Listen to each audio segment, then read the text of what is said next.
legacy that's long. That's the legend of the Armstrong. History was made, Ric Flair got paid, and damn right he had a blade. It was a fantastic evening at Ric Flair's last match as he squeezed the last bit of juice, giving the wrestling world the sweet nectar of satisfaction, seeing the man go out on his terms, capping off a career and legacy that will go down as one of the greatest the sport has ever seen. And this is episode 17 of Oh You Didn't Know, as we're breaking down Starrcast 5, The Weekend, with WWE Hall of Famer, the Road Dogg, Brian James. Oh, you didn't know? And I guess I should probably give you a woo, too. But Smiley Coyote, man, me and you were on fire this weekend. We had a blast, and absolutely. Now, of course, we're paying the price physically because we're not 25 anymore. But, man, what a weekend, and you nailed it in the Thank you. Sorry, I've lost my voice from this weekend. I got scratchy throat, Yeah, too. you nailed it. Talking appreciate about he got to go out on his own terms. Because, look, I mentioned earlier on either this podcast or another, I when I first heard about this match, I thought, what's he got to prove? What's he doing? He was doing whatever he wanted to. You know what I mean? Like, he's a grown man and he can do what he wants. Yeah. And just to prove that what he wanted to do was interesting to a lot of other people, the pay-per-view sales were decent and the place was almost sold out. Yep. And fans from all over the world came to see his last match. Not just fans, but superstars, rock stars, the whole deal. Everyone. They were all there for the Nature Boy, Ric Flair. And, man, you ain't lying. He did it. He went out there and did it. And man, what a performance, before we get too deep, by Jeff Jarrett also. Like for a good protagonist, you need that good antagonist. I think I said that right. I'm just yeah, using you big did. Words. But like, he was the perfect antagonist. You know what I mean? Like, he really old school healed it up, and he had a chaotic energy about him that was scary and encapsulating at the same time. And so, man, Jeff Jarrett brought his A game, and it made Ric Flair's last match what it was, in my opinion. Ain't he great was the catchphrase, and he proved it. And I think he's got a lot of fans wondering and asking if he's going to have a WrestleMania moment this year and have his own match on the main show over there. Well, the way he's looking, I'll tell you this, if I was still writing SmackDown, I'd want to get him in a match or in a storyline building up to it, that's for sure, because he's in the best shape of his life. He looked great. Yeah, and Rick did too. You know what I mean? I'm not bypassing what Rick did at his age. Yep. But man, Jeff brought it, and it made the thing what it was, in my humble opinion. I was just thankful to be a part of it, man. But we'll get into that. Yeah, as usual, this podcast is brought to you by our amazing sponsors. So if you're enjoying the show, please go support them. And if you're out of those little blue or yellow pills, head over to our friends at BlueChew.com, who make hard easy. And if you're sweating in bed and struggling to sleep peacefully, check out ChiliSleep.com to keep you cool. And you can keep your balls clean with Manscaped. Amen. And you can smoke your meat with RecTeq and their wood pellet grills. Not sure what you meant by that. Refinance your mortgage by saving with Conrad, and protect your family and loved ones with the help of Goliath Life. Oh, you didn't know. Let's get down to business. What great sponsors we have. We do. Like, and I love that they all really revolve.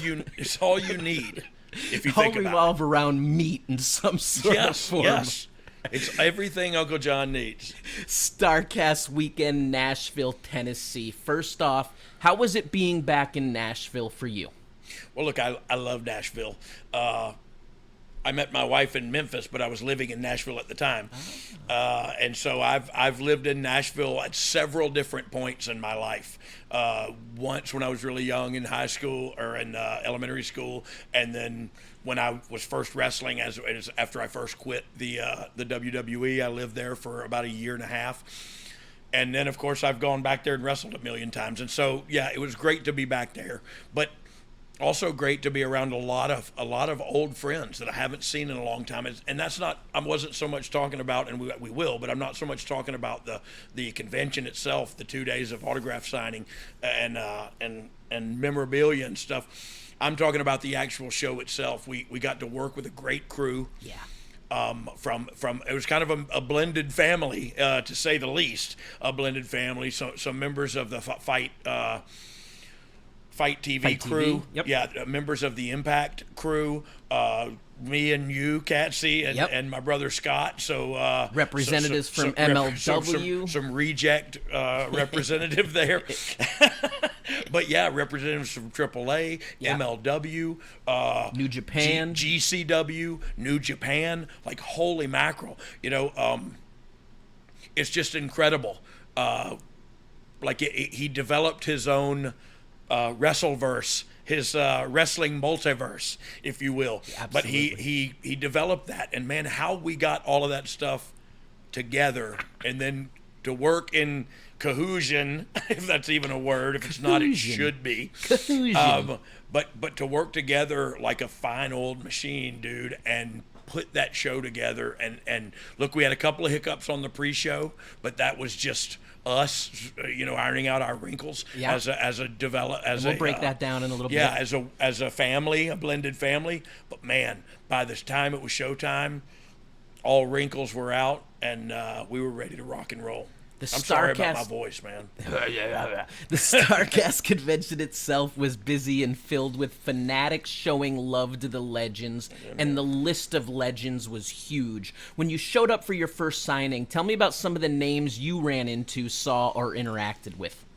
So me and my brother Scott are both sticklers. I guess it comes from my Marine Corps thing, but we were there at like 8 o'clock, and we didn't have to be there till 9. So of course we set our stuff up, and we sat there looking at our phones until people started walking in. But some of the first people we saw were Ronnie Hands of Stone Garvin, that we haven't seen in a while. So we both spent some time talking to him. Rick Steiner, the Steiners came by, and I won't tell you what Rick did, but Rick's crazy, and I love him. I got to push. Can you give me a little bit more than that? Did he grab you in a fun, funky way? Did he make you feel warm and bubbly inside? His brother does that, and it never makes me feel warm and bubbly. It almost makes me urinate on myself because he's so strong and doesn't realize it, I don't think. I'm going to pass on what Rick did because I don't think it's good. Was there anyone you were surprised to see? Someone that just showed up, you're like, oh, I wasn't expecting to see you here. You know what? Not at the convention. Just at the event itself. People showed up at the show that I thought, like, holy mackerel, there's Kid Rock. Holy mackerel, there's every Undertaker. And so everybody came by with respect to the Nature Boy Ric Flair.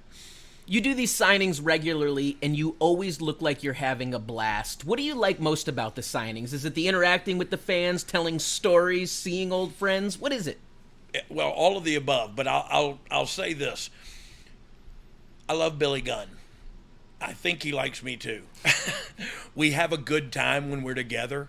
We think a lot alike. We talk a lot alike. We, end each other's sentences. Our wives even say, you guys are just alike. So it's really fun to be with him for the short period of time I get to be with him. And so, man, we just have fun. And we quasi-joke about it being the outlaw experience when you come to see us. Yeah. But I believe that you're coming out there and spending your hard-earned money. And believe you me, people spent their hard-earned money this weekend. And I believe they should have some kind of experience with you.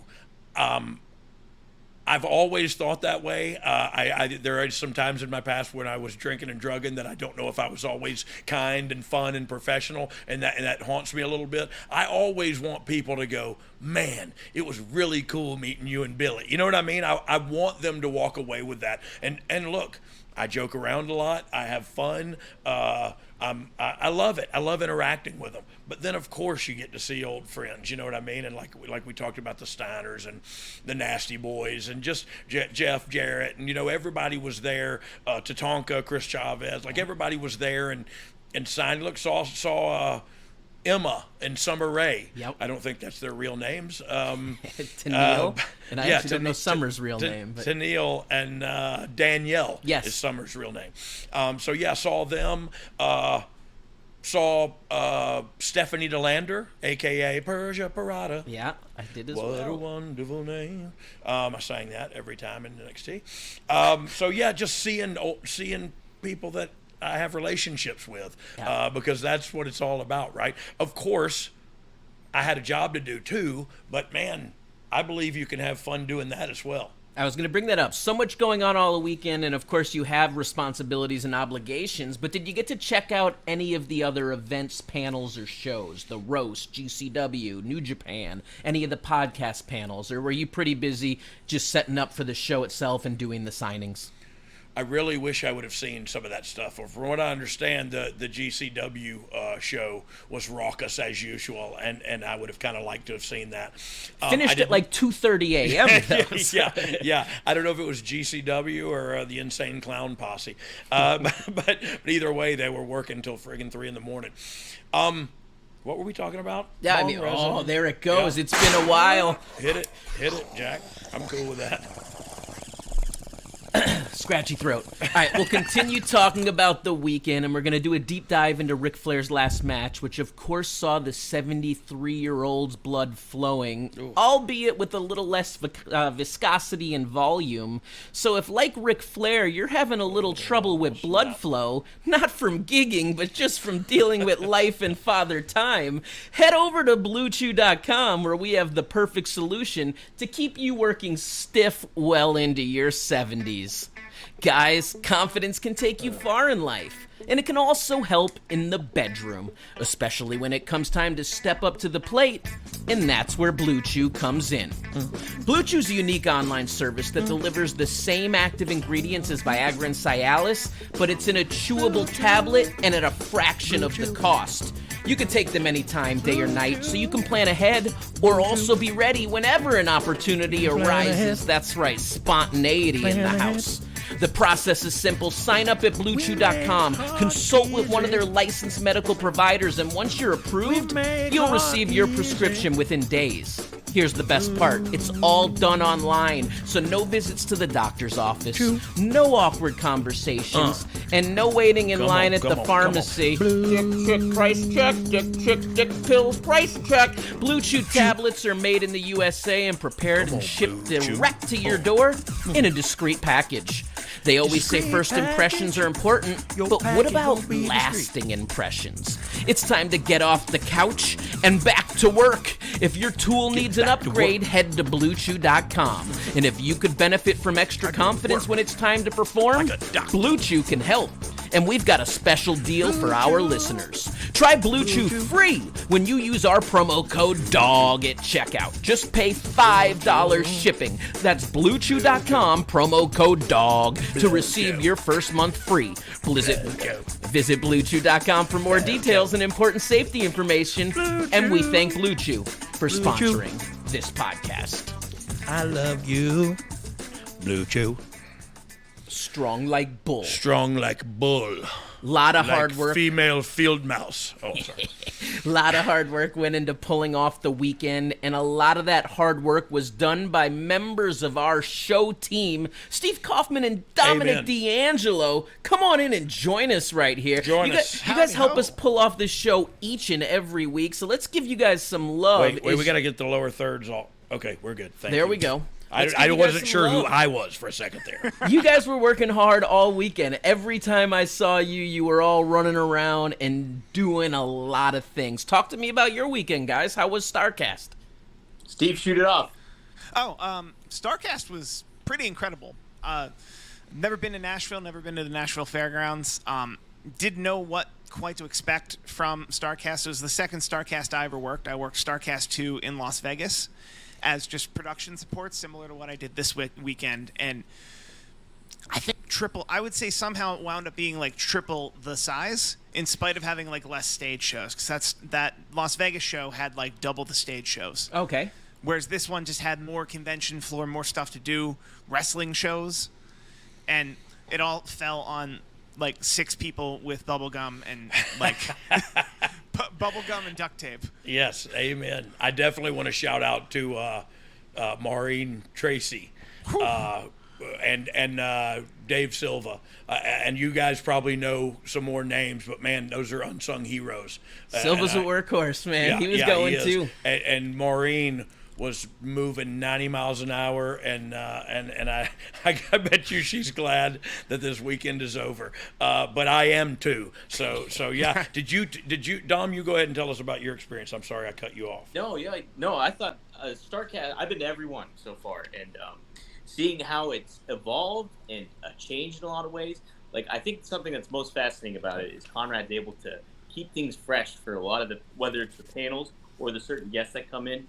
It's very, very impressive to see just people come out. And what's so neat about Starrcast, too, from a convention standpoint, is you can tell everybody's just enjoying themselves and loving being there, too. It's a very overall positive vibe that comes from these fans. And since it's been gone for, since COVID and stuff like that, and finally got to come back, it's neat to see, and just people working and together, cohesively, and I thought that was really great.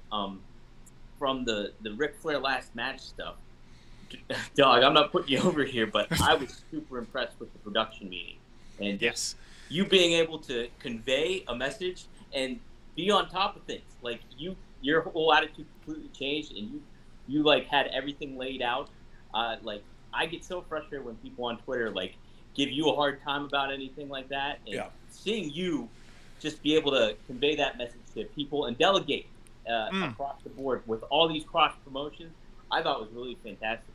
Dog, I'll second that. I had a lot of people come up to me and bring that up specifically about how you did run the meeting and took control while still being fun, loose, not being like, I'm a boss, I'm in charge, but taking control, being in charge without acting like, hey, I'm on top and you guys have to listen to me. People just kept coming up to me saying how impressed they were of how you were running the ship. Well, look, I appreciate that. I don't know any other way to do it. It comes from me being a sergeant in the Marine Corps. I literally went to non-commissioned officers training school where we studied leadership traits and qualities and stuff like that. And so I think I've learned a little bit from that, just about. And look, it's not about taking charge and being forceful. It's about getting attention and bringing people on board to want to fight with you, or for you, and not against you. And so I believe you can, again, have a great time and put out good product. And I believe when you're having a good time and you put out a product, it resonates through the television to the viewing audience. And I firmly believe that. So I thank you guys for saying that. That's cool. Dom, Steve, give me some dirt or drama. Any hiccups or obstacles you had to contend with? Because I know there were a few. Steve, did you run into anything big? Not that I can talk about. No. There are some good ones that we can't talk about, but there are some we can talk about. One I can say is the Click This live show. Because I produced that podcast, I also helped produce that live show. And Sean Oliver had a lot of assets that he made me pull and put up there for the live show. Anyone who watched that live show on Fight TV, there was a lower third for about an hour that I made that spelled questions wrong. So it was your mistake. It was my spelling mistake. Okay. But I was sitting there next to, I'm not going to say how many, you guys know how many people are backstage, probably a dozen. Yeah. I mean, I'm about to hit the remove Steve from the stream because of that, but but go ahead. I spelled questions wrong. Also, Dom, I didn't get a chance to text you. If you're going to use any social media clips from that stage show, you have to crop out the lower. No, you have to crop out the lower third that says I'll still use the ones you messed up. No. Send your questions, QUSTI. There was no questions. Questions. Hey, Dom, who are your favorite stars Who are your favorite stars to interact with? Obviously, you're a wrestling fan, so this has to be a big moment for you to be around everyone. Very cool. It was so neat to interact with Lex Luger a little bit backstage. Such a very nice person. Yeah. I got the opportunity to meet Brian's brother Scott, and he was very nice. Scott's the best. He's so nice. And who else was really? Did he give you a lifesaver? He did not give me a lifesaver. He tries to give. He always has candy in the go position and the gorilla position, and he's a hell of a cook. I would have definitely took one.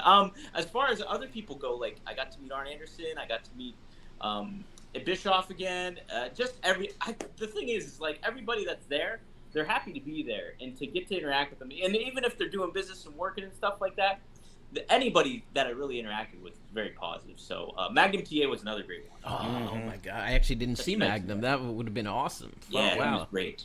Very cool. So we all know the work is never done. So now that you're home and had a day to rest, are you guys already hard at work on Starrcast 6? I mean, come on. We're getting ready for Top Guy Weekend. Top Guy Weekend in Chi-Town. Hey, but I'll tell you guys, just because this is how we do, that was yesterday. And I had a phone conversation today about the next one already. Oh yeah. I'm sure we're gonna stay on. I'm sure we're gonna stay on after and compare notes and see. See if we all guessed right. We all got the same the feedback. same But thing yeah, in our head, look, it was a great show. It was a great weekend, man. And I don't know how on the skeleton crew, and you mentioned the positivity, man, and it's not just, I think you were talking about this too, but it's not just the people coming, it's the talent that's there too, is there because they're, and I wonder why that is it because it's so Starrcast and Conrad and all of that is, is it because it's so fan friendly? You know what I mean? Like I also think Nashville helps with that. I mean, there's an energy in Nashville. If you're ever downtown, everyone is upbeat, happy, positive, friendly. Everyone's partying. There's all these little bicycle party buses and girls going wild everywhere. And everyone is just in the zone of happiness and zen. And I think that came over to the fairgrounds. It was just an awesome atmosphere. And let's just talk about the smell of marijuana in Nashville. My God. Because for a city that is illegal both medicinally and recreationally. Is it illegal medicinally? It is. Wow. And it was intense. Would have fooled me. Yeah, you would have thought it was a legal city. I live in California, and I sensed no difference.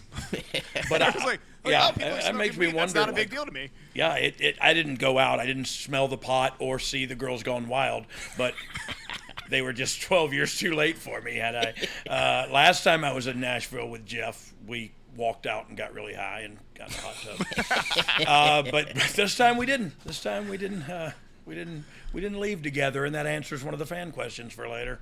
From panels to live events, autograph signings, merchandise opportunities, knowledge, history, legacy, legends, Starrcast is a must-attend event, and this one was really capped off by something really, really special, Ric Flair's last match. When we return from this quick little break, we're going to get into what it took to pull off the first-of-its-kind mega show spectacular, but first, let me tell you about a product that I missed all weekend, the ChiliSleep Uller Sleep System.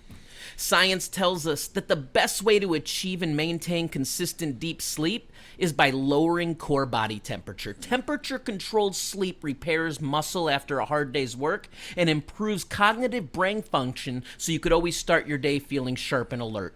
ChiliSleep makes customizable, climate-controlled sleep solutions that help you improve your entire well-being. ChiliSleep makes the Uller and Cube sleep systems, hydro-powered, temperature-controlled mattress toppers that fit over your existing mattress to provide your ideal sleep temperature. These luxury mattress pads keep your bed at the perfect temperature for deep sleep, whether you sleep hot or cold. These sleep systems are designed to help you fall asleep, stay asleep, and give you the confidence and energy to power through your day. Imagine waking up and not feeling tired. ChiliSleep can help make that happen. And for an extra layer of comfort, they also make the Chili Blanket, the only weighted blanket that can also be paired with a control unit for the ultimate sweat-free sleep. It's that warm, comforting hug on your body. Yeah, You've been hearing... cool. Yeah, that's true. Cool. You've been hearing Dogg and I speak ChiliSleep's praises for a while now, and after spending 3 nights in a hotel bed without it, sweating, tossing, turning, I couldn't wait to get home and into my own bed. Uller set at 58 degrees and sleep comfortably through the night. I woke up after the exhausting weekend travel, and I was rested, refreshed, and ready to conquer the day, and my ChiliSleep Uller sleep system definitely played an important part in that. Head over to chilisleep.com/dog to learn more and save 30% off the purchase of any new Cube or Uller sleep system. This offer is available exclusively for Oh You Didn't Know It Road Dogg listeners and only for a limited time. That's Chili, CHILI, sleep.com/dog to take advantage of our exclusive discount and wake up refreshed every day. Man, that Uller that I have, it's almost like sleeping on a waterbed, but not, because it's hydro-powered. So it literally controls the temperature of the water that flows through there. Yep. And so it's not only really comfortable, but it controls your core temperature while you sleep.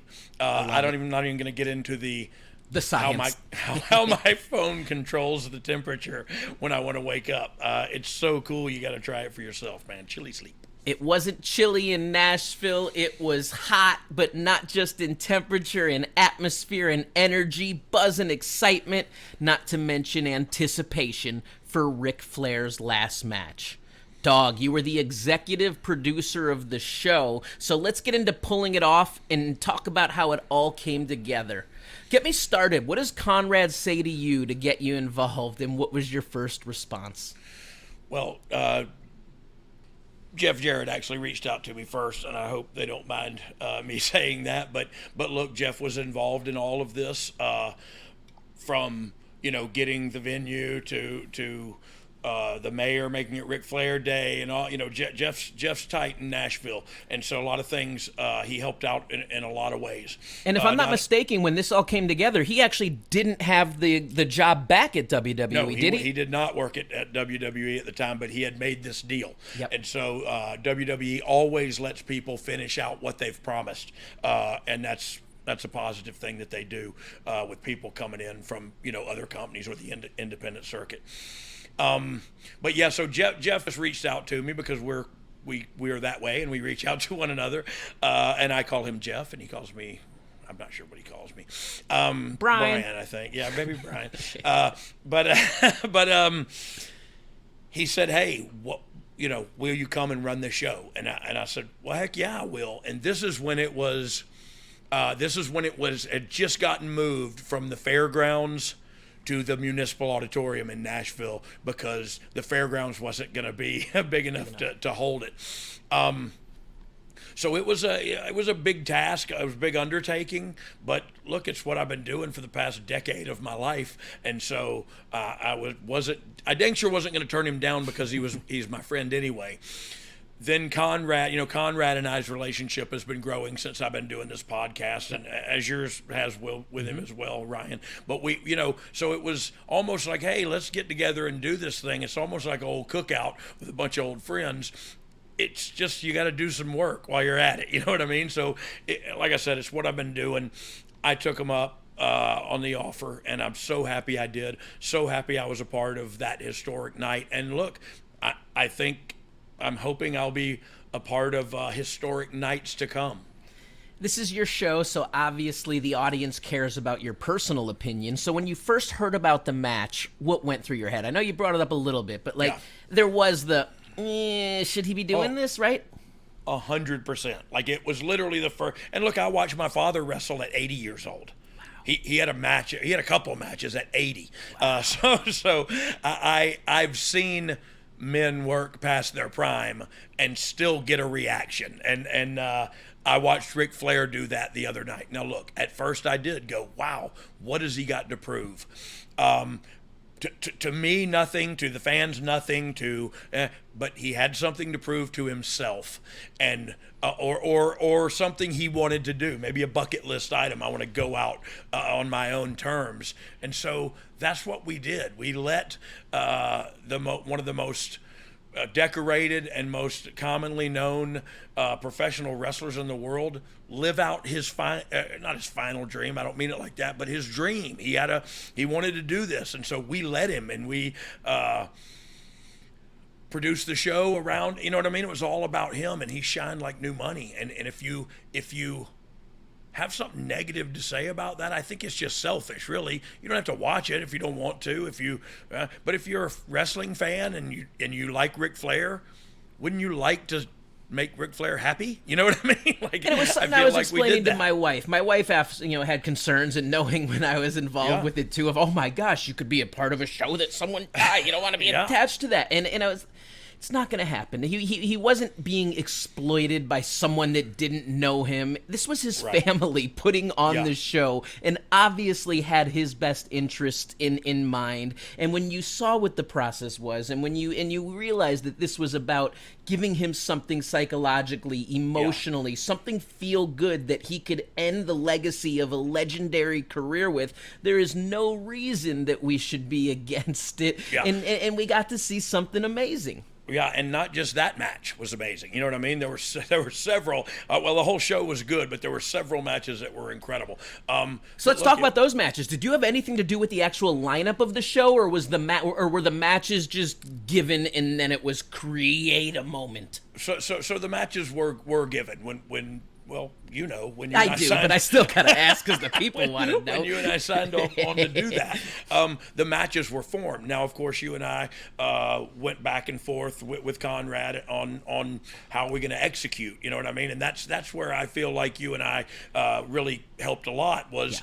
We kind of, and really some behind the scenes stuff is we kind of wrote a script like WWE writes a script and formatted it and ordered the show and talked about what match should go where and went back and forth on a lot of that. So yeah, our fingerprints were definitely on the format and the order of the show. But the matches were already made. Now, look, having said that, we talked about another one possibly, and I say possibly because anything's possible. We talked about another one, and the same will apply. We'll work together. We'll knock this out, and you can tell I forgot what we were talking about.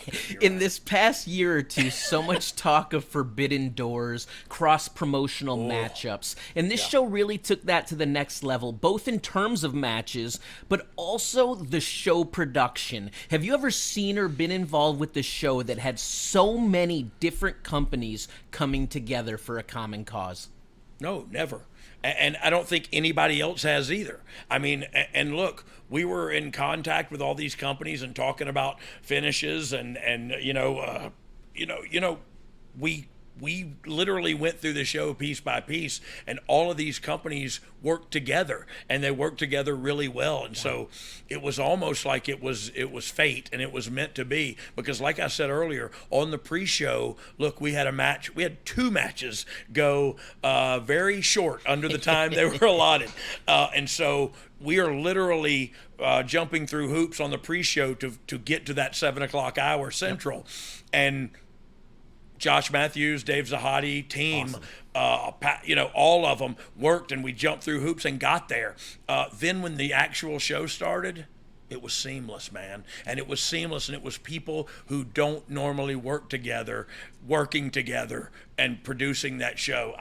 Look, people talk about, and Dom mentioned it earlier, people critique me for what I do and how I do it or whatever. I get it. You can have your opinion, but you have no idea. And I mean zero idea what goes into making, writing, producing, executing a television wrestling show. Now, look, I'll grant it, 50 of y'all listening have done it before. Maybe. 20 of you have done it at the level we did it at Sunday night. And man, did we do a great job. It was a full team effort. I give everybody credit where it's due, man, because the whole weekend was a team effort. But that show coming off without a hitch was a deadgum miracle. Let's just break this down. A WWE executive in the main event with AEW talent and a two-time WWE Hall of Famer, with an AEW commentator on play-by-play, an Impact production team on lights, cams, and screens, international representation from New Japan, AAA, and DDT Pro, a GCW invasion. This was groundbreaking professional wrestling done at its best, and it's something that we can feel proud of forever. And I will be. And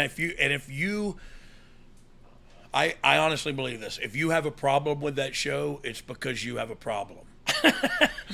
It just seems to be the overall vibe of the world, that everyone loves to vent everything they dislike and then neglect what they like. So all of a sudden, attention is only on the negative. Instead of tons of positivity and a sprinkle of negativity, we're getting the reverse. We hear all the worst and then sprinkle in some positivity. And we always talk about the numbers in wrestling and the ratings and how do you get the people back. And I think overall as a fan base, so for the listeners, the watchers, the viewers, those that are enjoying the products they watch, if we speak more positively about pro wrestling, those on the outside that want to look at the product will feel okay about getting into it instead of feeling bad about themselves because everyone thinks it's so terrible.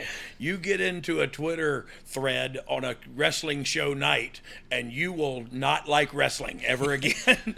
And that's just the way it is. Everybody knows everything and you're stupid and you don't know anything. And look, I do think it's a bigger issue than wrestling fans. You said it. There's too much negativity. It's comic books, it's movies, it's everyone thinks they could write a better finish to the blockbuster. And I'll tell you why they think that. Because when I prop myself up and knock you down, if I'm not really being honest with myself, that makes me feel good about myself. Everyone is so self-absorbed, but not self-aware. And so I think we need to be kind to one another, and we need to treat each other with respect, no matter whether there's an R or a D or a L or a G or a BTQ plus, you know what I mean? Like, we should all respect one another and treat each other with that kind of respect. And man, it has gone by the wayside, especially on the IWC Twitter. All right, we're going to get to the actual show and night of festivities, but for now, let's keep talking about putting this show together. What does it take to make a format and plan this? So we talked about, we had meetings, calls. I mean, I think at first we thought maybe it was going to be a call or two and write some stuff on paper, and this became a very, very elaborate process. Yeah, yes, it did. And look, it had to, because if it hadn't, it wouldn't have come off like it had. And you know, I don't know. We talked about the production meeting and whatever. Like, I don't know. I don't know what I did. I don't think I did that much. But what I did was corral and try to motivate and everybody get on the same sheet of music and then move forward. And man, that's what we did. But yeah, I thought it was going to be easy when I took the gig. It turned into a little bit more of a task. But you know what? I've gotten out of a habit of writing a show. So I forgot putting a show together is a task. You know what I mean? And that's what it was. We didn't dig a ditch. We didn't, lay any pipe. BlueChew. But we did, you know what I mean? We did work some hours and some overtime hours. But look, I'm thankful we did it because the hard work paid off. You know what I mean? And I think it was a huge success. And we both got paid. When thinking about match order, what are some of the things that you consider? How do you want to open the show? What goes into the placement of where matches go? Well, so look, we opened the way we did because we thought the Wolves and the Guns could, the Motor City Machine Guns and the American Wolves were kind of a indie. Excuse me, I'm gonna throw up on camera. We're kind of an indie dream match, and I think they delivered. You know what I mean? There were times where we thought the Von Erichs were not going to make it, and so they were delayed, and they slept in the airport Saturday night, and they flew from Hawaii to Nashville on Sunday, and arrived at about 5:00. And made it there. So my point saying all that is thank you to the Von Erichs for their commitment to showing up and doing that. And I can guarantee you'll probably see them on the next one as well. But I'm just saying these guys did it. And had they not shown up, we were going to put the Briscoes in a triple threat to open the show with the Wolves and the Machine Guns, and man, that would have been awesome. But I love that the Von Erichs showed up. The Briscoes and them had a great match. So appreciative of, like I said, their commitment. But yeah, it goes into we want to start off hot. We want to start with something to get the wrestling fans' attention and maybe give them what they want. You know what I mean? Start them off with a babyface win or something like that, and make them happy and make them get them started. It's the pace car, man. It's the pace car for NASCAR. They go around that lap a couple times and it gets you warmed up. You know what I mean? So if you ain't first, you're last. That to me always resonated because I think both of those positions on a card are very important. look, and then if you're going to be honest, we get political, and I talked about. I wanted the women to semi-main this thing because I thought it was the right positioning. It was for a title. It was for the women's knockout title, and I thought it was the right thing to do. We tried to get another women's match on the show, and the one woman we were in talks with, it all fell through. So we had the one woman's match. I wanted to place it properly where I thought it should be placed. I got daughters. I know what's going on. You know what I mean? So that's where that goes. And then, of course, Ric's going to be the main event. Now, the other stuff, it just goes to, okay, let's separate the two fatal four-ways. Even though they were executed differently with different stipulations, we separate those a little bit. And so that the ordering and the putting the show together, that part is the easy part. Then the part is going back and putting together the connective tissue, if you will, of the television show. Where do the packages go? Who goes here? Where? And I mean, every little thing you see on TV, you and I and Conrad talked about and sent out and got feedback, and it came back, and we, you know what I mean? It was just, yeah, look at the card. Put that back up there. Look at the card. I mean, every match was incredible. That AAA match, holy mackerel! Yeah, we'll get into each match specifically for sure. But holy cow is right. I won't get into that just yet. There were some mega spots and moments that were just Holy had mackerel. all of us in back popping and I was screaming. I was screaming for doctors. I didn't know. You talked about the in-between content between matches. There was so much great video content created, both in the lead-up to the show and also on the show itself. How important was the hype and promotion to making this event a success? Well, look, for one thing, you say, hey, it's Ric Flair's last match, and you got a lot of people's attention. But for another, you do in the last month what Conrad's team of content collectors and creators, and Jeff and Rick and Karen and Jay Lethal, all the content they put out, from them training together to the attack in the parking lot to all the social media stuff, to Jeff and Conrad going at it on Jeff's podcast.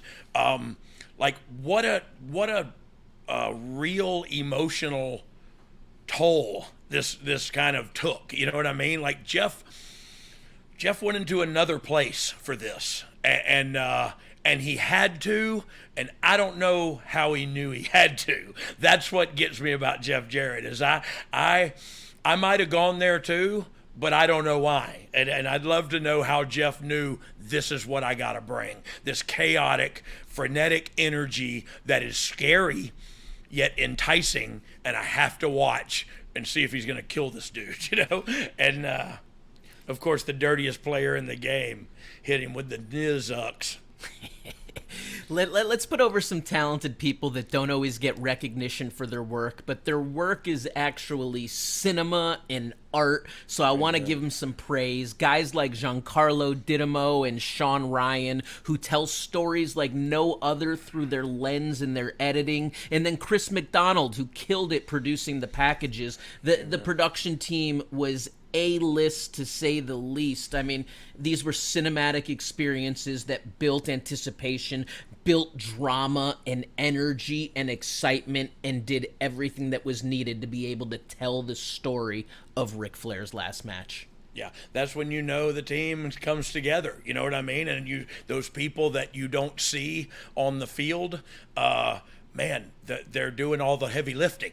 And I told Conrad and them that today on the phone. I said, hey, you guys did all the heavy lifting. I just showed up and yelled at people. You know what I mean? Like I don't know what all I did. Happy to have helped, happy to be a part of it. Fun as poop. And I love what I do. So yeah, bring it on, man. Let's do it some more. We've mentioned the different teams working together, and we experienced some differences right away that you brought up. You and I were used to the WWE show format, so we created our first draft in that way and sent it to the Impact team, and they were like, WTF, what is this that we're looking at? They were so like, I think we're going to have to make something else for us. Yeah, it was foreign to them. And look, that's on me and you, I think, a little bit, for not realizing that we were the outsiders coming in. And I didn't look at it that way either, so I didn't know. But then How cool is it to keep learning something new after having been around the block for so long? You're still learning something new. That's what I loved about this transition into their format. Was it's a new way to format a television show, and it's actually a good way. You know what I mean? And when I saw it, I thought, oh, I can get with this because it's, like you said, it's a new way to format a television show, and you and I knew that way, but everybody else knew the other way. So it was up to us to adapt and overcome, and that's what we did. You know what I mean? But like I said, their format is very reader friendly. Yep, and very easy to follow for both the creative side and then also the technical side for the truck, laying out the different packages, lower thirds, etc., and all of that. Sir. Many calls, Zoom sessions, rewrites, and revisions later, we had a show on paper. How confident were you with what we created going into the event that weekend? So you know what's weird is I was extremely confident, and it almost, I don't know, I never even questioned for a moment that we were going to pull it off, that we were going to, like everything, I was going to do everything in my power to make it a success. But the problem is, I have very little power, and once you let the horse out of the barn, it's kind of up to it to come back to eat. You know what I mean? And so look, when that pre-show started, we had a couple of matches go short and a couple of hiccups. I thought, okay, and I even said, let's get these wrinkles out and this is our showtime now. So, but man, it just went off without a hitch, but I was confident. I was confident in the card we made, and I was confident in your ability and my ability and in Josh's ability, Josh Matthews and Dave Zahadi's ability. I was confident in all the talent. I was like, this is all we got to do is go and do this. You know what I mean? So let's ring the bell.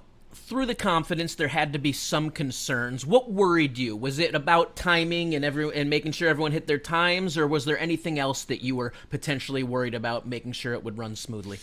So, look, time was of the essence. I think we went off the air right at 3 hours or right under 3 hours, and which that is was awesome. That was our goal. We had more pay-per-view time, but we did not want to use it because I think I think a 3 hour show is too long. But we had a lot of matches and we got it in 3 or under. So I think we did that. But that was my biggest concern, was I didn't want to go heavy and make everybody wait too long to see Rick, and because I do feel like even though all those talents showed up and busted their humps and had great matches and put together a great show for us, I'm not talking any less about them, but it was about Ric Flair. Yep. And so we wanted to make sure we had time enough for Ric Flair, and not at the end of a long, drawn-out pay-per-view. Oh, now here's Ric Flair. Bing, bang, boom, Bob's your uncle. Dun, dun, dun. Da-da. You know what I mean? Get there and give me what I came for. And so, yeah, that was my biggest concern, and it turned out it wasn't a concern at all, man. We timed it out a way, and we nailed it. We nailed it in a way that WWE doesn't nail it all the time. So man, it was an awesome experience. It was behind the curtain as well. It was fun being between you and Scott, discussing the times, like we're one light, we're one heavy, it's evening out, we're doing well. And we were, man, and it was like he kept looking at me like, we're right on time, you know what I mean? And I was thinking, there's no way. But man, it worked out that way. Like I said earlier, man, something special about that night. Was there any segment that you knew would have to be cleaned up day of show? The Frank the Clown thing came together, and there were a lot of changes to that as far as talent and who and where and when. Some was booked, some got canceled. Who's going to do it? Some Hammerstone, bless his heart, was coming out and going to do that spot for us, but he got delayed and he couldn't make it to Nashville in time. So hopefully we will see him in the future as well, and thank him for trying. But yeah, a lot of changes went into that particular segment. It was on the pre-show, but it was the only thing I felt a little less control over. And we orchestrated and put it together exactly how we wanted to, but I just felt a little out of control of that one. And maybe it was Frank the Clown, and maybe his inexperience, or I don't know him that well. I don't know. He did great. He really did. He did great. In his promo, he said, yeah, we'll get to that later. I could probably get to it. He said, we'll get to it on he the said, match breakdown. like, I hope Ric Flair dies. And I said, hit Fatu's music. I said, that's all he needed to say to see me wanted to get his head kicked off. Yeah. Speaking of cleaning up, let's talk about cleaning up your balls. What? Yeah, I said it. Hey. Cleaning your balls. And support Let's call them for bizzles. Oh You Didn't Know is brought to you by Manscaped, the best in men's below-the-waist grooming, and a company that always supports your bizzles. Hey, also in your nose grooming. It's not just below your waist. Ear? I trim the ears because I'm old and disgusting. For The any nose. hole you got. Yeah, there you go. That's a way to make it disgusting. Their products are precision-engineered tools for your family jewels. Manscaped's Performance Package, the ultimate men's hygiene bundle. Join over 4 million men worldwide who trust Manscaped with this exclusive offer for you. 20% off and free worldwide shipping with the code DOGG at manscaped.com. If my math's correct, Dog, Manscaped is currently taking care of about 8 million balls, bizzles. I can remember back before Manscaped, preparing for a big date or big event, or even a show, and knowing I wanted to be mean, lean, and clean. So you pull out the razor, and then you just have some anxiety and fear about getting a nick on your prick. And as careful as you are, the inevitable moment of pain, when the blade gets caught and the drops of blood falls from your balls, no more. The Performance Package 4.0 has arrived, and oh man, it's a game changer. Inside the package, you'll find the Lawnmower 4.0 trimmer, Weed Whacker ear and nose hair trimmer, Crop Preserver ball deodorant, Crop Reviver toner, Performance boxer briefs, and a travel bag to hold your goodies. Their 4th generation trimmer features a cutting-edge ceramic blade to reduce grooming accidents thanks to their advanced skin-safe technology. The Lawnmower 4.0 is waterproof and also has a 400K LED spotlight so you can have a more precise shave. You could shave those balls in the dark. You thought that was good but want to take your grooming game even further to the next level? The Performance Package 4.0 also includes the Weed Whacker nose and ear hair trimmer, Dog's favorite product. The Weed Whacker is also waterproof and provides proprietary skin-safe technology, which helps reduce nicks, snags, and tugs in those delicate nose holes. The Crop Preserver ball deodorant and Crop Reviver ball toner will change the way you approach your hygiene routine. Trust me when I say this, fellas, your balls will be thanking you. Manscaped even threw in 2 free gifts to the Performance Package 4.0, the Manscaped Boxers and the Shed Travel Bag. Bring your comfort in boxers to another level. It's time to take care of yourself, so go to manscaped.com and get 20% off plus free shipping with code DOGG. That's 20% off and free shipping with the code DOGG at manscaped.com. That's 20% off with free shipping at manscaped.com when you use promo code DOGG. Unlock your confidence and always use the right tools for the job with Manscaped. A bundle for your grundle. A little Manscaped, a little BlueChew, and hopefully a tremendous evening I love courtesy. that was going out for that hot date and shaved, and then when I dropped trowel, there was just little pieces of toilet paper all over blood. I'm just kidding. Speaking of I just tremendous, envisioned that when you were talking. I'm glad that you could envision me in that type of way. You I are like welcome, it. sir. We're very close. We have Your that visual, bond. and that's a visual for you guys out there. There's going to be some graphic. Someone's going to make some fan art of that moment. I hope they do. I will retweet that.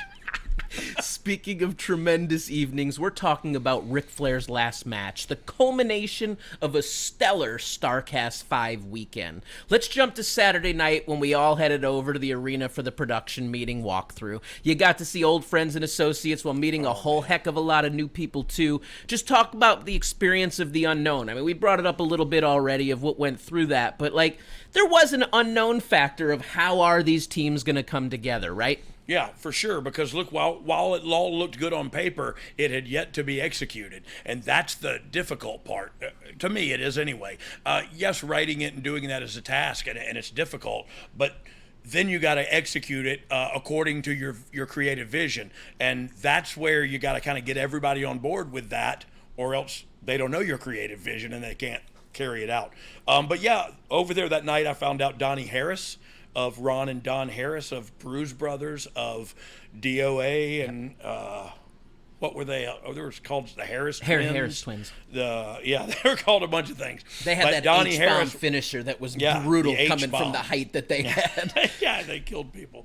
Bless their hearts. But he was the manager of the municipal auditorium, and so it was great to hang out with him that evening. But look, I'd also not had a on-site lay of the land yet either. So it's so important to know what the venue looks like and know what you have at your disposal, know what the stage looks like, where the set is, where you got to know what all that looks like before you can execute it properly, or before you can properly execute a strategy. You know what I mean? So I had never seen I've seen the building. It was just been a while since I've seen it. And so I didn't know what the layout was going to be. So going over there, I didn't know what that was going to be. That helped a lot. Also, we were going to try to shoot some pre-tapes and vignettes that night, but everything kind of went wrong. So I didn't go home Saturday night feeling as confident as we confident, but I did feel like, well, tomorrow's a new day, and everybody will be there at 12:30. I'm signing till noon. I'll be there at 12:30. We'll have a quick production meeting at 1, and then I can get everybody together and we can talk, and we can talk about our mission statement and how we want to do this. And we did that, and everybody got together and pulled their weight. And man, we've said it before, but what an incredible night. Working with everyone was great, and the crew did a fantastic job of adapting and rolling with the punches and all of that. But even with saying that and how good it really was, for me, after so many years at WWE, it gave me another perspective of appreciation for how massive and well-run that WWE machine is. And what I mean by that is just in the scale of production. I know that we had this, smaller, bare-bones crew pulling this together, but just knowing on like a WWE show, the quantity of lights, trons, cameras, crew members, the time that does get put into rehearsals, the efficiency of getting things done. And when in the mix and when I was there, I felt there was so much inefficiency, but now looking from the outside in and just seeing some contrast, it really is just amazing how those machines and systems come together to put on a show for everyone. Yeah, it is. Look, and we learned, to me, the best from the best system that there is. That's not saying they're the best wrestling company ever. I'm just saying I think their system's the best. I think everybody who has been through that system is better for having been there. And just so happens all the people on Impact have been through that system, and so they were up to speed and up to par, and it worked seamlessly. Yeah, man, it was definitely an uphill battle, but I just knew the original question was how confident was I. I wasn't great leaving Saturday night, but I was confident going into Sunday for some reason. And I just knew, show up and do all you can do and give it your best. And if everybody else feels the same way, we're going to be good to go. You know what I mean? It was a long day and night, and we were hungry, dog, because it's wild with weekends like this, because it's almost like you either don't have time or you forget to eat, and all of a sudden it's 11 o'clock and you're like, I got to get something in my system. But speaking of food, let's talk about the amazing food that you can make with our sponsor RecTeq and their wood pellet grills. Dog, you've been chilling and grilling for a while now, so let's tell our viewers and listeners how they can up their grilling game with RecTeq. You talking about RecTeq? Is that what you're talking about? I'm talking about RecTeq. Well, let me tell you about RecTeq, an amazing company that offers wood pellet grills fueled by all-natural hardwood pellets, along with other outdoor lifestyle products such as coolers, apparel, grill accessories, and more. Look, with grills ranging from $399 to $3,000, RecTeq has grills for every lifestyle and every budget, with a key focus on flavor, convenience, and versatility. Their factory direct pricing eliminates the middleman, and all grills ship free. Plus, all RecTeq pellet grills are made with high-quality stainless steel and are built to last a lifetime. The RT700 comes with a 40-pound pellet hopper, 702 square inches of cooking space, the PID Wi-Fi controller, and a 6-year bumper-to-bumper warranty. You can bake, smoke, sear, grill, and even dehydrate on the grill, all with the push of a button. And that's why those in the know choose RecTeq. So it's time to toss that tasteless gas grill, messy charcoal grill, or even that overhyped brand name grill aside and join an elite wood pellet grilling family. By focusing on flavor, convenience, and versatility, RecTeq sets the new standard in grilling. Visit RecTeq.com. That's RecTeq.com.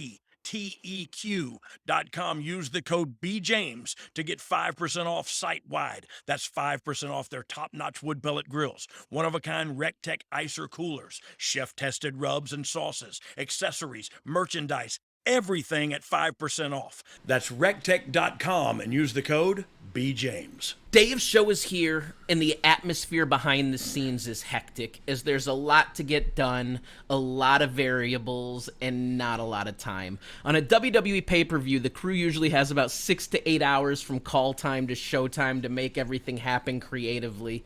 On this show, we had about 3 hours or so. Were you stressing? Yes, I was. But I knew that if we could talk about a color scheme, talk about lighting, talk about what Ric Flair's entrance looked like, Jeff had a good idea what he wanted his, and we could just throw everything at the rest of them. You know what I mean? A lot of that, we had made video packages or received video package from a lot of the independent companies, yep. And so we could play their video package or whatever while or their entrance, video walls. But I knew that we could just throw lights and lasers and everything else at everybody else's, because look, normally I walk through every entrance on the show. With 3 hours. Not even really. Doors were at 3:30, and we got out of the production meeting about 1:30. So really, we had about 2 hours to try to do everything, and I knew right then it wasn't realistic. So I thought, prioritize, compartmentalize. What do we need to get right? And man, it came together, and we got it right. And it seemed like Josh Smirnoff, the guy who made the vodka, made all the Titantrons. What's his last name? Chernoff. My bad. That's me. Not Smirnoff. I'm a recovering alcoholic. I apologize. Josh Smirnoff. No, Chernoff. Josh Chernoff. That's a mouthful. Speaking of mouthfuls. So apparently he made all the Titantrons, and a lot of the lower third graphics and stuff like that. So look, he's another one of the unsung heroes that I wanted to mention today on this episode called Unsung Heroes. Some changes had to be made right away as travel issues caused a cancellation, and other delays led to switching of the match order. Do things like this always happen on big events where you got to make some shifts and changes? So look, not normally, especially not normally on an event this size, of this magnitude. But what couldn't be helped is the weather, and the weather was the reason for the only hiccups that we had as far as travel and reordering the show. Now, look, we reordered the show a couple of times, you and I and Conrad just kicking it around. But, of course, this day of decision, and that's what was great about this. I was literally signing autographs and taking pictures in the day and then jumping through hoops on text threads like, oh, they can't make it? Get so-and-so here. What if we use so-and-so? And so a lot of that stuff, the Diamond Dallas Page thing came along at about 2 o'clock in the afternoon on Sunday. so things were changing up until day of and then some. But look, that's you learn to roll with the punches and control kind of what you can control, and the rest of it is out of your control. Now look, I think I said it a million times and I'll say it again. I showed up with the attitude that I'm going to do everything I can. I believe everybody else showed up with that same attitude, man. So just before the pre-show is getting ready to start, Sim Bodie, one of the producers on the card, comes up to me and says, have you seen the AAA guys? I come to you and explain that they haven't shown up yet. What goes through your head at that moment that we don't even have a match here right now? So look. You're like, cut it. to be totally honest, I think that's what I said first. Was cut it. We got too many matches anyway. However, I am so thankful I was I didn't cut it, and we did find them, and we just weren't looking in the right place. They were there, and we weren't aware of it. So we thought they hadn't showed up yet. Turns out they were there and just not where we were looking. They showed up and showed out, man. Couldn't be thankful enough for AAA, letting us have those 4 guys. And bro, did they put on a performance, man. That Rey Fenix is something to behold. But he was the best, but holy mackerel, the other 3 were just as good. It's crazy. That Taurus, whoever that guy is. Taurus was wild. Hey, he worked that entire match with that thing on his face, and he saved Bandido, saved Bandido's life breaking one his time. neck. Yep. Yeah. Bandido went for the somersault plancha. He caught him, in a almost tombstone. landed on his head. Caught him in that, and then brought him up for the sunset over. And it was amazing, spectacular. Did the code red. It was. Look, some amazing stuff in there. And again, so thankful for AAA for loaning us those 4 talent. Those 4 talent were incredible, and we thank you guys for sharing them with us. Pre-show starts and we lead it off with some New Japan representation. Hitting times was of utmost importance and stress to make sure matches didn't go over and take away from the reason we're there, the main event and Rick.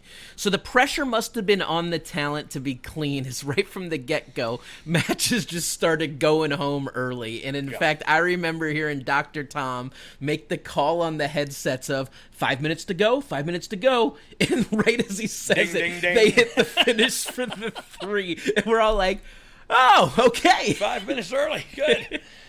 So we start segment 1 5 minutes late. Yeah. Does that bring you concern, or it's gonna work out moving forward? So look, I think immediately this is gonna be fine. We're light, but we knew we had the Mance celebration with GCW at the end. We can stretch that. We knew we could find a package or 2, and that's what Josh Matthews was jumping through hoops to dig up an Impact Championship package, I believe it was. But it was, man, we were light, and so we were hustling to fill time. But we all worked together. We filled that time perfectly and went off without a hitch. So next we go to a fun segment with Frank the Clown. We just brought it up a little while ago. I'll get a little deeper. The guy attracts heat and was told to crap on the show and on Ric Flair and the event. And he gets in the ring and says his first line, Ric Flair's last match, more like Ric Flair's last cash grab before he dies. And you immediately freaked out and called for music. It was funny to me because I was like, whoa, is that too extreme for you, Dog? It was funny. It was too extreme for me. I didn't think he was going to. I mean, look, I think we all thought it. I just didn't think we were saying it out loud, especially on the show. So I immediately knew I wanted Fatu to get out there and get out there quickly. Look, it wasn't as executed exactly as I envisioned it. But I thought they did a really good job. I thought it went really well. And the only thing I would have done different was had Frank get out of there as soon as showing his fear and running in fear instead of trying to stand up and wait. Standing his ground kind of and waiting in the ring with him. Like, for me, I would have been afraid of the big Samoan guy coming in going to beat me and eat me. You know what I mean? And so I would have got out of there, backed up the ramp. There's Foley. Bing, bang, boom. Bob's your uncle. Savate kick, eat my butt, bang, boom. Boom. We move forward to the Bunkhouse Battle Royal, and we've got a lot of time. Is it hard to communicate needing to stretch things out? Yeah, especially in that Battle Royal where the referee's not in there. And so what you got to realize is there's a couple of referees on the ground who are, and we're really giving away the friggin' the farm here, aren't we? But the referee, it's weird doing it, but I figure that's the format. No, I agree, and it is. I do think inside baseball is kind of cool for people to hear. It's what goes on. So here we are. Take nothing away from the actual performers who get in there and put their bodies on the line. But this is how it works. Another one. Yep. Thank you. I deserve that. You got it. It's okay. We're just talking about communicating to stretch out the the time. referee's on the outside. And you were also having some headset problems throughout the night. So I used a mobile headset because the pack that the whatever it is that I was trying to use, I couldn't communicate with everybody. And really the only person I wanted to communicate with was Josh Matthews in the truck.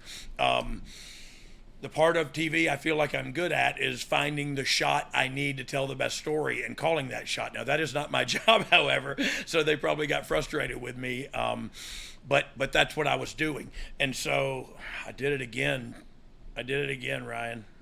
Yeah, and I lost track right there, too, as I was trying to look up something. So it's okay. Let's put Joe Chernoff over again. Let's do that. And also, and Steve his brother Josh.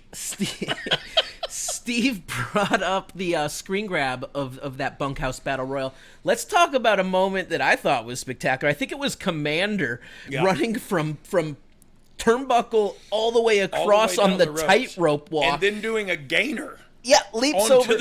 Almost slipped and could have been catastrophic, but somehow pulled through with the rotation. And nailed it. But eliminated himself. Well, look. We may can all be flashy, but we can't all be smart. No, look, that was talked about a great deal, and what came. I knew it was coming, and watching it live, that was spectacular. What answer came of that? You know, there's Effie Dizzick the guy to the floor. Now here they do the what, but I couldn't get a camera around there to catch Bubba's face. Yeah, we only had 2 floor cameras, so trying to get everybody's facials and stuff is a little more difficult. Big moments there.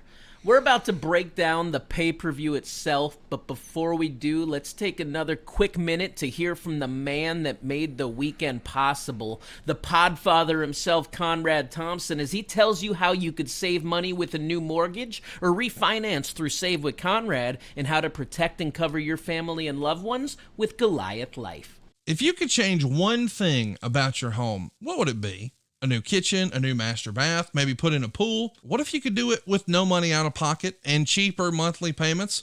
SaveWithConrad.com can help, and you can even skip your next 2 house payments. NMLS number 65084, Equal Housing Lender, SaveWithConrad.com. Psst, who's going to take care of your family if something happens to you? What would they do without your income? If you don't have a plan, you need to go to GoliathLife.com. Get a quick quote for more than 20 carriers. You don't even have to leave the house. If you need a medical exam, they'll send somebody to your house or office. You're in total control. You pick the rates, you pick the payments, you pick the terms. You're in total control, but it gives you and your family peace of mind. What if something happens to your income? Hurry to GoliathLife.com. I keep asking about concerns and worries as the pay-per-view began. Were there any? I mean, I know it's getting repetitive at this point, but just breaking it down. We talked about things running smoothly and making the changes and adapting. Does the mind start building worst-case scenarios, or does the mind just solve the problems to make sure we get through? Yeah, you gotta look, you think of the worst case scenarios when you're putting the show together, hopefully, because you got to poke those holes that I've talked about on the podcast before and then fill them with logic. So there's a lot of work to be done. Let's just get into the pay-per-view itself. The Motor City Machine Guns defeat the Wolves in a solid match between the two teams. But if we're being honest, the crowd wasn't as electric as we were expecting for this opener. Was this a case of old school legacy and tradition trumping the fast-paced, high-flying, hard-hitting style of today? Fans wanting to see something different at this show? Well, I don't know. Look, I think they reacted to it. I think those guys had a great match and told a great story. It was kind of a technical wrestling match. There was a lot of good double team maneuvers done by both teams that I thought was interesting. But you're right, the reaction wasn't what I expected, but I didn't expect that reaction from the live audience. I expected that reaction from the online or the viewing audience. Right. The real hardcore fans came and bought a ticket. The other hardcore fans watched on pay-per-view. You know what I mean? So I think those people were a bigger fan of that match than the people in attendance, to your point, because the people in attendance were waiting to see the Nature Boy Ric Flair. Right.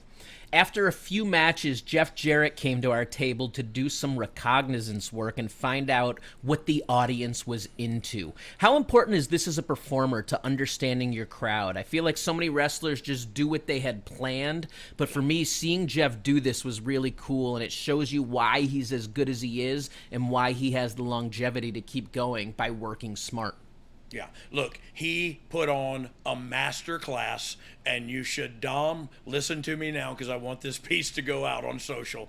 Jeff Jarrett put on a master class in how to be a professional wrestling heel, and he did it for the last month, and he did it all while being an executive for WWE and running their live events, running all their live events. So that's how good Jeff Jarrett is. And for the people that don't think so, that, you know, in the immortal words of Judas Priest, you got another thing coming, because he's good. He's that good. He was so impressive. But look, that's who he is, and that's how he is. Just Me and hearing Billy him used ask. to do the same thing. We would walk to the stage and look out the curtain and watch the first match, and go, okay, they're buying like legitimate wrestling stuff. They're buying the Gaga, we call it Shakespeare or ha-ha. You know what I mean?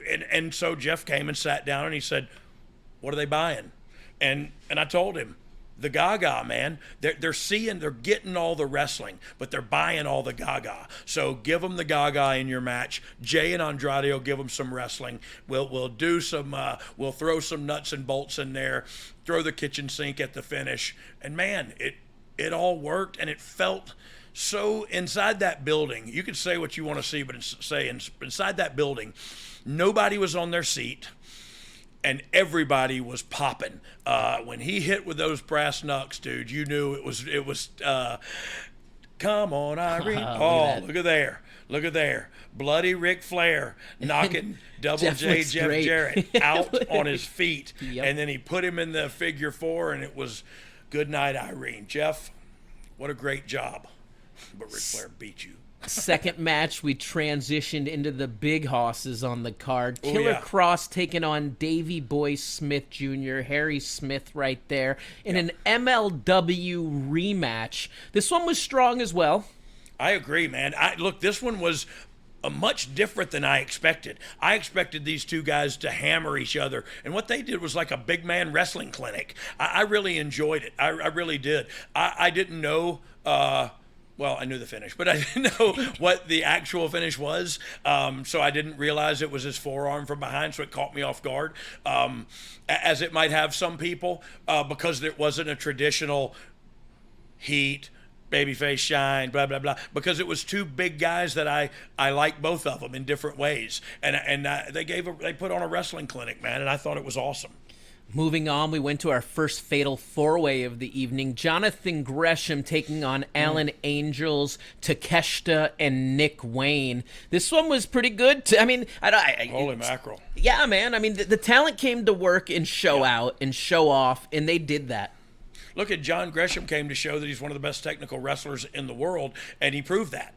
I loved how this one was executed with you have to tag in, because I think that adds a whole different dynamic to watching it and to thinking about who's going over and when and how. But yeah, hey, all four of those guys came to work, and they busted their hump, and they told a great story. And Gresham shined like new money, man. It was super cool to see him work, because I hadn't seen a whole lot of his work. But I saw that, and I was very impressed, man. This was a great match.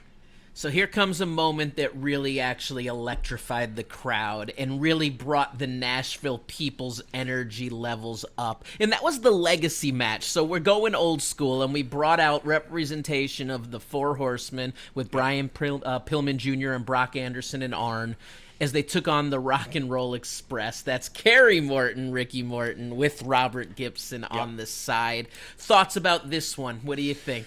So the biggest thing to me was the young kids, man. How impressive. You know Ricky Morton's great. You know he's one of the best baby faces in the history of the business. And so you know that going in. What impressed me was his kids' work, and what impressed me but also befuddled me was just how close do Flying Brian Jr. and Brock Anderson look like their fathers. You know what I mean? Like, holy mackerel. It literally, you know, it's like we went back in a time machine. But I also got to put over their work too. They work like a cohesive unit, and they called them the Horsemen. Are we going to see maybe a formation of a new 4 Horsemen? And maybe we call them the Quattro Colts or something. I don't know. It's a work in progress, obviously. It seemed like the fans were into them as a team, and I feel like the AEW fans in particular were almost online calling for this to be brought into the AWE programming, get Brian Pillman out of the varsity club, and into something like this with Brock Anderson. It seems to be something that people want to latch on to. Well, look, I would love to latch onto it. I'd love nothing better than to add, and I don't know, I can't think off the top of my head of another second-generation wrestler, but maybe a Tessa Blanchard, maybe you know what I mean? And you make a new group, maybe an intergender group of horse people. You know what I mean? And there's something to that. I think there's something to that. Having said that, as the writer, as the executive director, whatever, I do want those guys to continue to grow. You know what I mean? Like, having said that I'm impressed with their work doesn't mean they're ready to go to WrestleMania, you know? Right. And so they have some work to do, but that's what they're doing. And man, they're making huge strides, both of them, Pillman and Brock. And Kerry Morton looked like a natural to me. Like he'd been in there his whole life. And what a head of hair on that guy. Yeah, what a great head of hair. 21 years old, all this Kerry hair, Morton. but man, is it receding already? He's got to get himself some Propecia or something right now before it's too late. Or go bald. It's okay. It's okay, but you got to do it early. You can't hang on too long. So I feel like these podcasts, the vets always break down the young kids on all the things they're doing wrong. So I feel like I'll take the chance of taking a shot if I see someone in person. Okay. But let's talk Arn Anderson with this back to the hard cam the whole match. well, that's not taking a shot. That's just a fact. Look, I kept thinking maybe he's going to do something on this side, so he needs to be over there. But turns out he didn't. He just stayed with his heart. And look, let me explain that to you. Even the tag team partner that's on the outside, if his back's to hard cam, I will tell the referee, tell him to swing around. And we heard that actually in the opener. You had Eddie Edwards move around. Yeah, I had Eddie Edwards swing around. And the reason being is I can get your face with a floor camera now. I can shoot your reactions, and I'm not shooting your butt crack or your back jack. You know what I mean? I can see you if you'll get over there on the side. And so that's what I wanted. I wanted Arn to move around there too, but I couldn't. Everything was going so fast I couldn't get word to him. But that's okay. You know what I mean? Arn's got a nice butt. Absolutely. You know, it's not bad. All right, next match is what I think was the show stealer. We brought it up. AAA representation, Rey Fenix, Bandido, Laredo Kid, and Black Taurus. You mentioned how good Rey Fenix is, but I think every one of these guys stepped up and had a moment to shine as a total superstar in that match. Holy mackerel, did they ever. And did they take that opportunity to heart and then execute in a way that was amazing. Taurus was beating the hell out of those guys.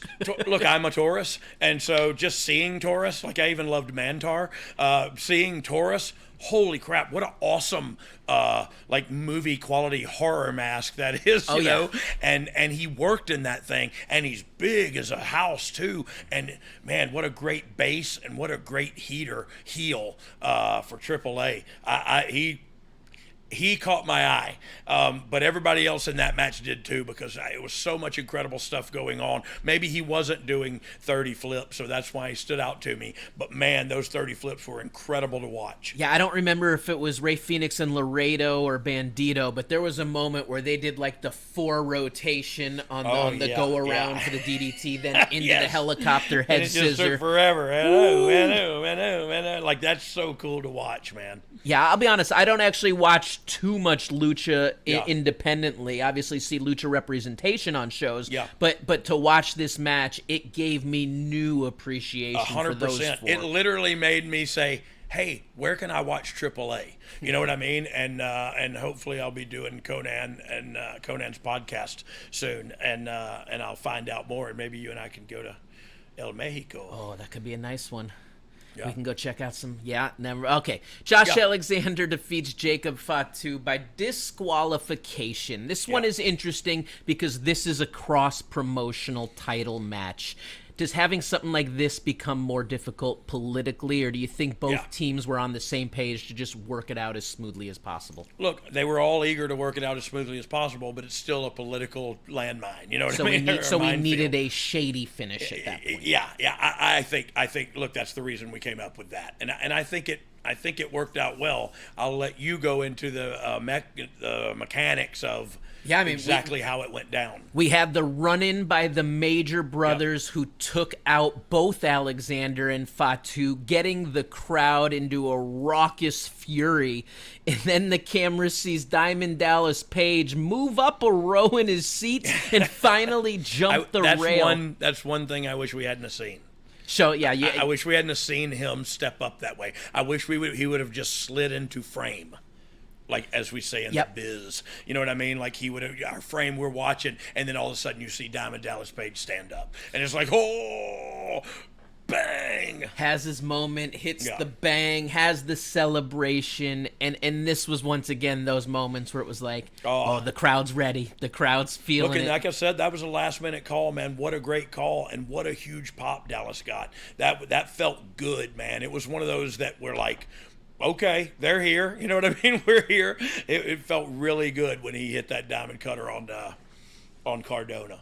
Our semi-main event is the Knockouts Championship, featuring Jordynn Grace defending her title against Deonna Paruzzo and Rachel Ellering.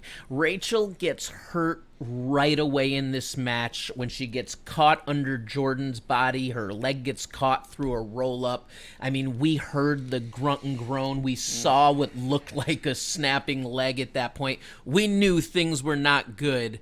But let's just talk about how tough Rachel was, saying she wanted to continue. Yeah. Well, look, I know two of these ladies really well from NXT. I know of Jordynn Grace. I've met her a few times at some signings, but she was a real professional. We had a great, they had a great match. They put it together. We kind of let them do what they wanted to do, and they did that. Sadly enough, there was that injury. To Rachel Ellering, and I want to kind of go back and then catch me up, Ryan. But Pillman, Anderson, Tessa Blanchard, and Rachel Ellering, the four horse people. That's pretty good. Ooh, that's you got pretty some good. Generational... It wasn't my idea, but I'm not going to tell you whose it was. Steve Kaufmann. So where was I at before I said that? Jordynn, Deonna, Rachel. Grace. So yeah, they were very professional. It was awesome. That injury unfortunately happened early on, and I actually talked with Rachel before we started recording today. It was a high sprain. It's not broken, but it could have been bad. We all saw it, and we're horrified for her. The shout started coming around me to make it a singles match. But I wanted to let it be her choice. I knew this was a big deal for Rachel Ellering. I knew it was a big deal for everybody who was performing that night. It was a big deal for me, and I wasn't performing that night.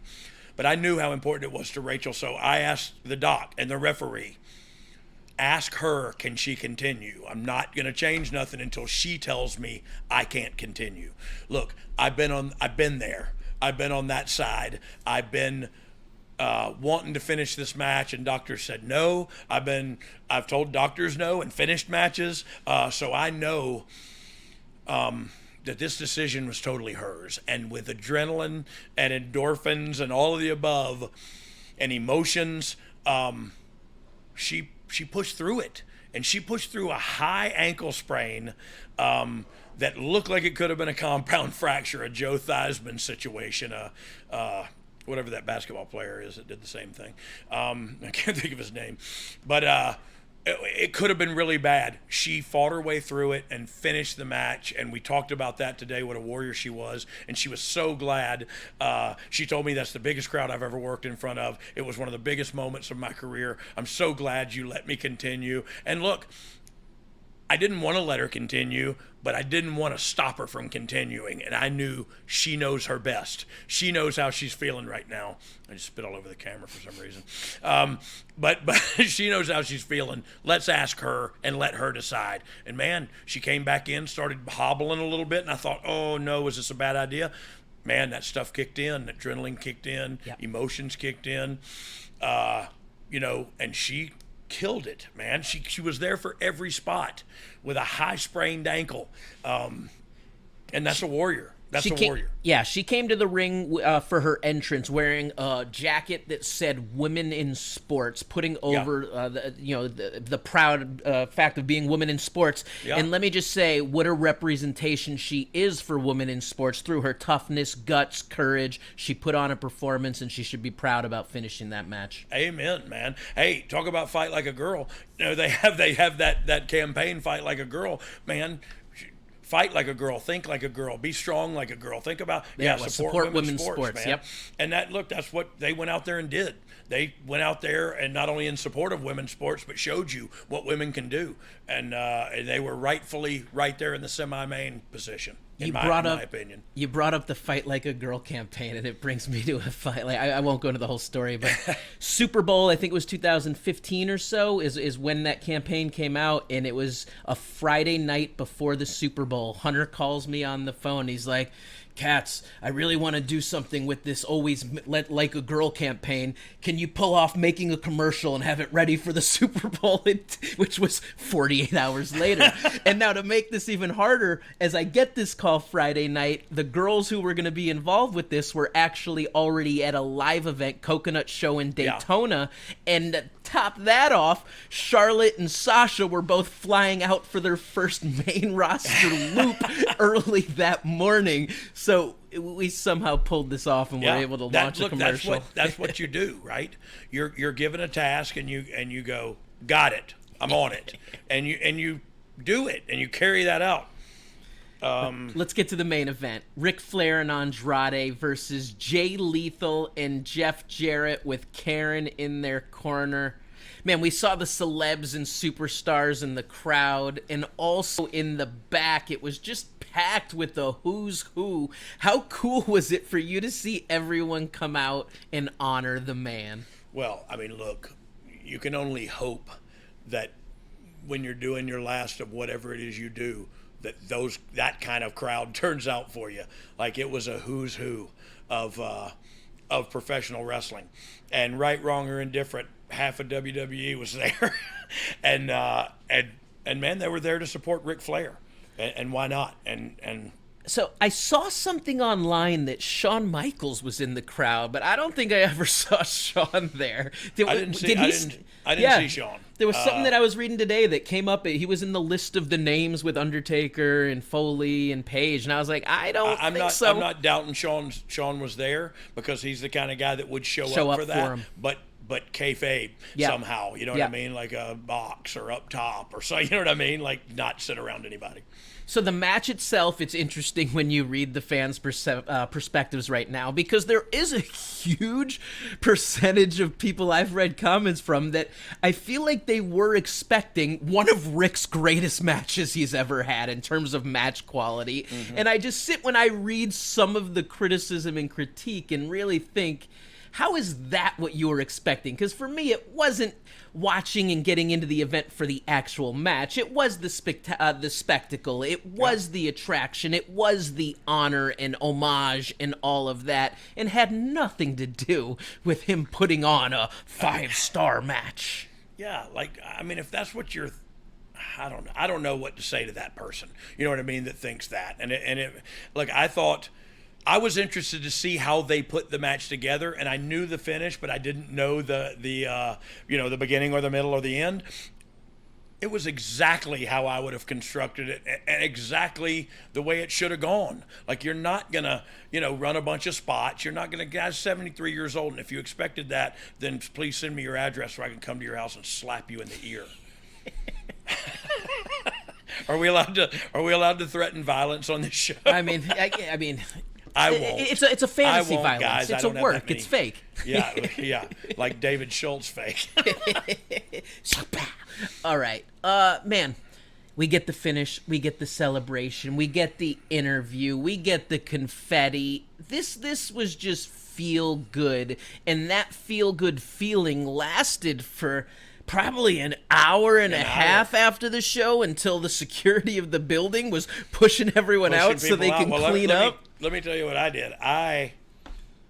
As soon as the trademark show, I ran as fast as I could and got out of there, and drugged Scotty with me. The reason being is, like, it's really stressful, or not so much stressful, but you're really engaged, and I can't just turn it off. So I was very serious. The show's over. Go to my room and take my clothes off and watch Shark Week. You know what I mean? Like, that was all I could think of. And I it wasn't that I didn't want to hang around and tell everybody how great they were, but I figured there was enough people doing that. And I did my job. I came, I did all I could do to make it good. Everybody else did the same. So it was, what a team effort, man. With the event being such a success, I've got to ask, are you interested in having a last match? No. but I would love... Look, I don't know. Yeah. New Age Outlaws could do one. I'm going to need a year. Oh, versus Arn and Tully. Oh, yeah, we could work with them. That's a good pace. No, we're going to do it with the Young Bucks.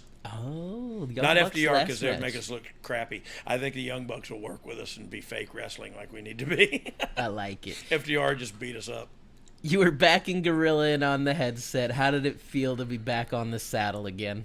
Oh, man, I loved it. Look, I can't get enough of that.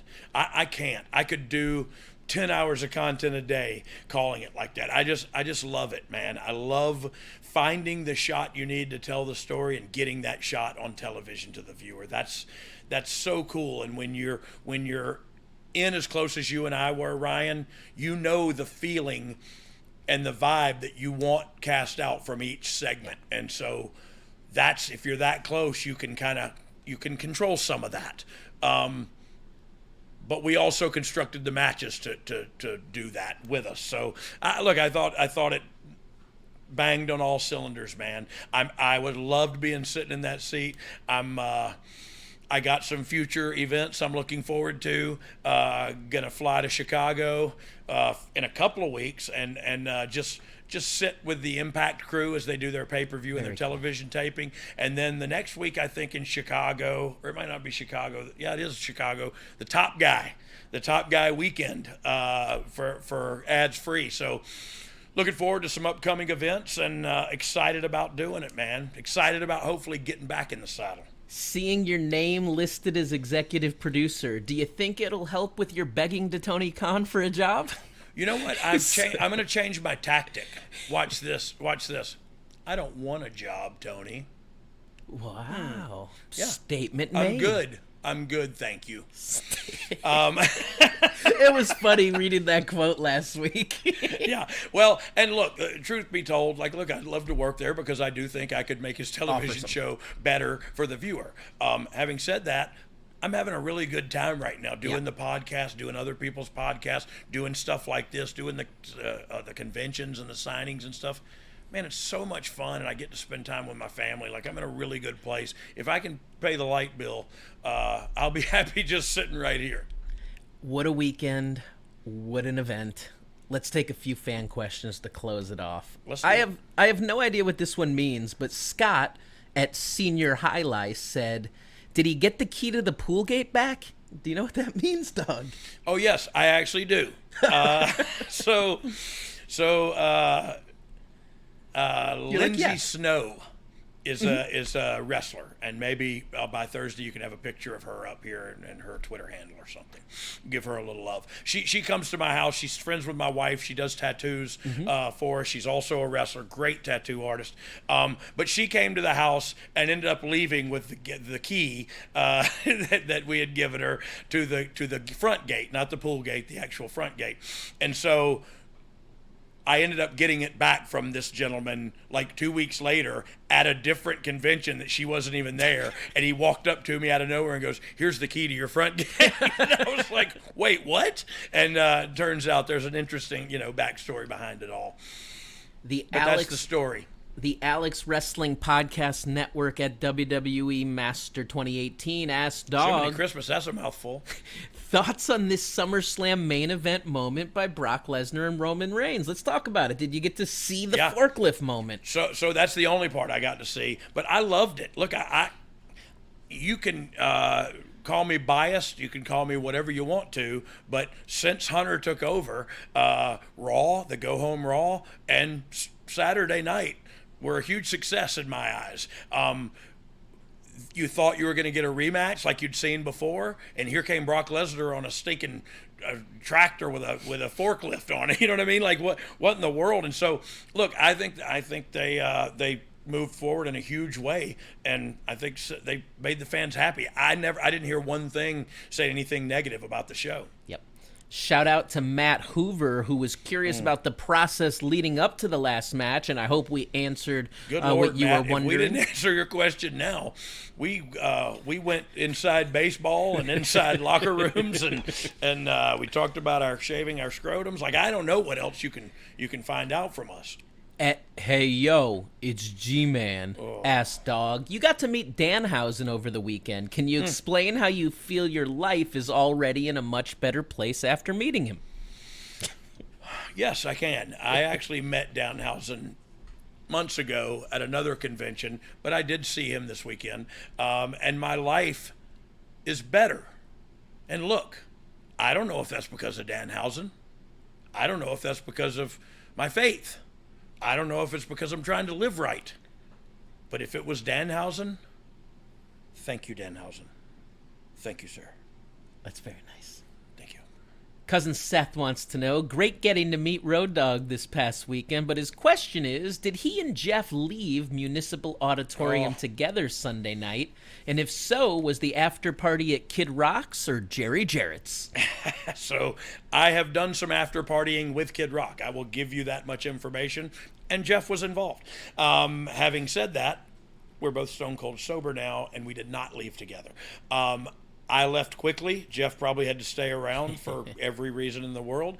But we did talk about trying to take a picture under the exit sign together. But you can imagine the day got away from us as we had our hands full trying to produce a one-off pay-per-view for Ric Flair's last match. So we did not take that picture. And we did not go to Jerry's house and get in his hot tub either. At +_Lindsay asks Dogg, how much did you all pop backstage when Pondwater Dave came running out to count the 3 count? Best moment of the night for me. Great job to you and all involved for such a tremendous event. Yeah, thank you so much. I don't know if she brought any cupcakes this time. I did not get any cupcakes, so that goes out to her. I would like some cupcakes. Huge pop when Pondwater Dave slid into the ring. I thought he was going to break both of his legs as he slid in, but he didn't. He did it gingerly, and his 3 count was consistent and poignant. So and got to have a moment. So thank you, Pondwater Dave. Pondwater Dave has a Ric Flair room in his house. He brought Ric Flair a belt for your pants that had the belt buckle that was designed like a piece of the big gold medal, the big gold belt, I mean. Yep. And the strap itself was all custom printed that said the Nature Boy Ric Flair, and it was so cool.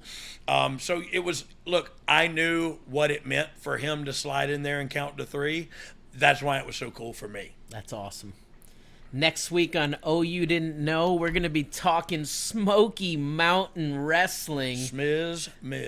Before we get to that next week, be sure to check out boxofgimmicks.com for the Oh You Didn't Know t-shirts. And do me a favor, head to BocaRatonWrestling.com or search BRCW BocaVision on YouTube to check out my new weekly show I'm creating.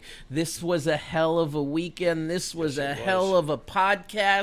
And man, we got momentum rolling, dog. Yeah, I agree. Like right now, I just want to bash my head into the wall because I'm so tired and sore and hurting, and but look, I guess I'll get a day off when I'm dead. When he's dead. Oh, you didn't know? Dog